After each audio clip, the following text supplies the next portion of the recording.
C'est et la fin d'un monde. Ce soir, le football algérien a perdu son âme dans le désert marocain. Riyad Mahrez marche seul vers le tunnel. Il ne reviendra jamais. C'est et sa dernière danse et elle se termine dans la boue. Le Nigeria n'a pas seulement gagne. Les Super Eagles ont humilié une certaine idée du beau jeu. Une possession stérile. Un rythme de sénateur. On a vu des fantômes courir après des gazelles. Le grand stade de Marrakech est devenu le cimetière des ambitions de Vladimir Petković. On nous promettait une reconstruction. On a eu un naufrage. Les visages sont fermes. Les larmes coulent sur les joues des supporters. Ils ont fait le déplacement pour voir de la fierté. Ils ont vu de la peur. Le Nigeria a joué avec le cœur. Et l'Algérie a joué avec la calculette. Et la sentence est tombée. Brutale. Définitive. Le football ne ment jamais. Surtout quand il s'arrête de battre. Parlons chiffres car les chiffres ne mentent pas. L'Algérie a eu le ballon 58% du temps. Mais à quoi bon posséder quand on ne sait pas agresser? Zéro. Je dis bien 0 tir cadre pour les Fennecs en 90 minutes. C est une honte statistique pour une nation de ce rang. Indice des buts attendus est de 0,12 pour l'Algérie. Contre un monstrueux 3,0 pour le Nigeria, Eric Schell donne une leçon de verticalité. Le bloc bas nigérian aspire les milieux algériens comme un trou noir. Ismaël Benasser manquait cruellement. Sans lui, le milieu est un désert sans boussole. Les transitions étaient des suicides collectifs. Sur le premier but à la 47e minute, Victor Osimhen a puni tout un peuple. Un centre de Onyemaechi et une détente de prédateurs. Lucas Zidane fait une erreur de jugement fatale. Il saute dans le vide. Le ballon finit au fond.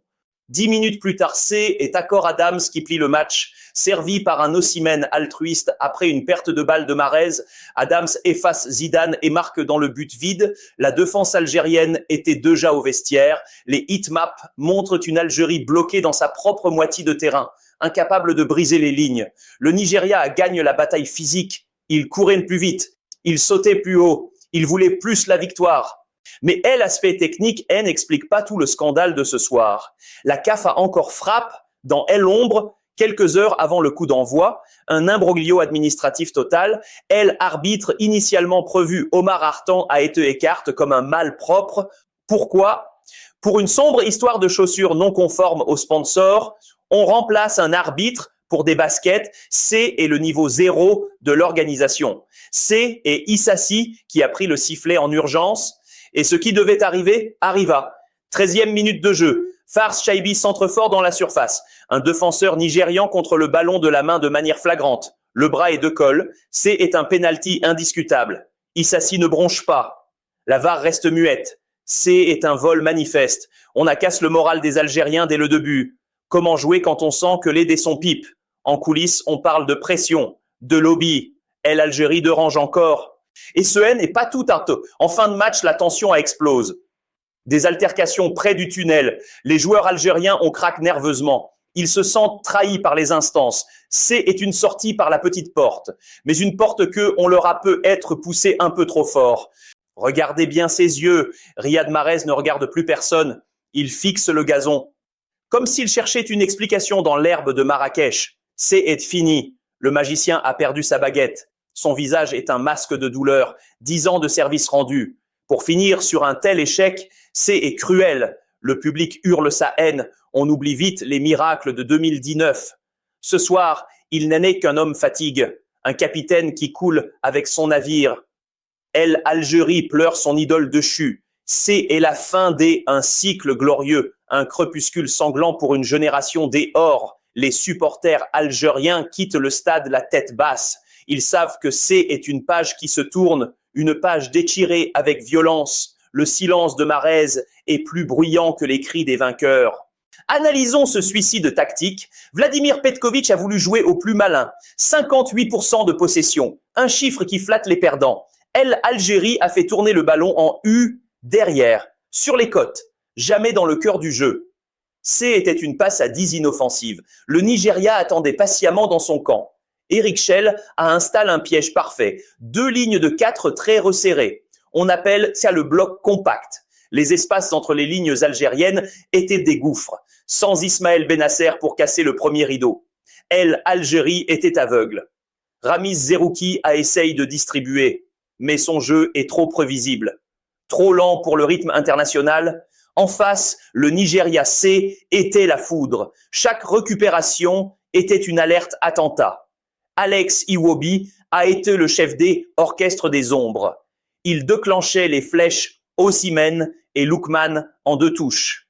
Les hitmaps sont cruels pour les latéraux algériens. Ils passent leur temps à courir vers leur propre but. C'est une faillite de système.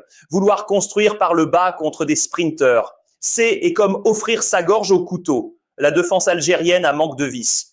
Pas de faute tactique. Pas d'impact dans les duels. Regardé les Super Eagles voler au-dessus de Marrakech. Et maintenant, parlons du dossier qui brûle les lèvres. Lucas Zidane, pourquoi lui ? Était-ce vraiment le moment de lancer ce nom dans l'arène? On ne porte pas ce nom sans subir une pression inhumaine. Sur le premier but, sa sortie est catastrophique. Il est entre 2 eaux, il ne sort pas vraiment, il ne reste pas sur sa ligne. C'est une faute technique de débutant. On se demande si le choix de Petkovic N était pas politique, vouloir marquer une rupture avec elle et Belmadi, mais à quel prix? Les fantômes du pass rôdent encore. Dans les tribunes, on entendait le nom de Res Mboli.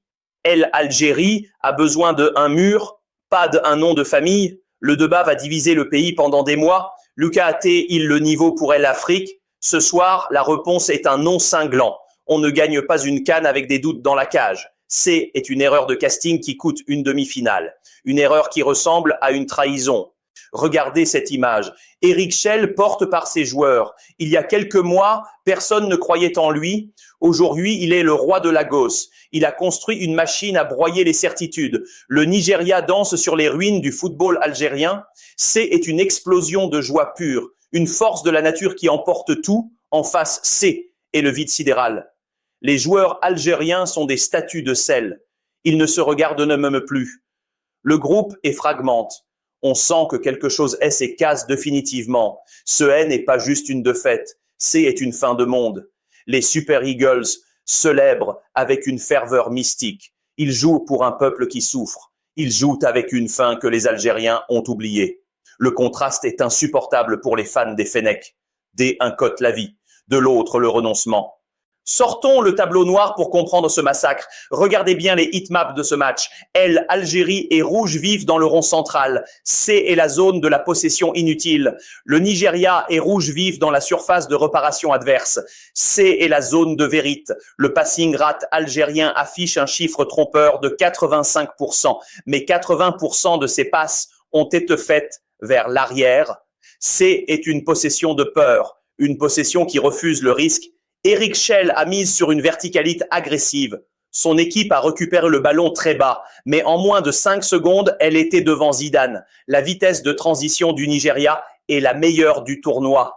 On parle de transition à 25 km/h de moyenne. C et de L athlétisme avec un ballon. Les milieux nigériens comme Alex Iwobi, on joue uniquement vers L avant. Ils ont cherché Osimhen dans la profondeur à chaque instant. Le bloc algérien était trop haut, trop lent pour se replacer. Les défenseurs centraux algériens ont fini le match avec des crampes. Ils passent leur temps à courir vers leur propre but. C et L, échec total du système Petkovic. Vouloir dominer par le ballon sans avoir les jambes pour le perdre. Le Nigeria attire 13 fois au but.